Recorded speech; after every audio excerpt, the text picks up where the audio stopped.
בקיצור. טוב, זה נושא לא משהו. מה? זה נושא מרתק. טוב, בוא נעבור לנושאים המעניינים שלך. האמת היא שלא הכנתי כלום. אתה אף פעם לא מכין כלום. אני מכין. תגידי, דנה, חשבת פעם לעשות הסבת מקצוע? למה? פנטוממאית.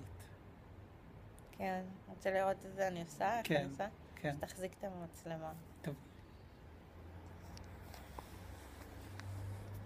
כי היד שלי מסתירה.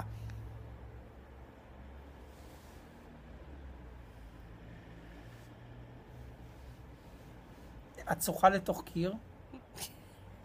היה קיר עכשיו, מה את עושה? זה היה כזה שובר גלים. זה לא שובר גלים. זה ככה, זה שובר גלים. תעשי משהו פנטומימאי יותר מוכשר. מאז שכואב לי הגב, אני נוחרת וצוחקת. אמרתי לך לך, סליחה, לא התכוונתי.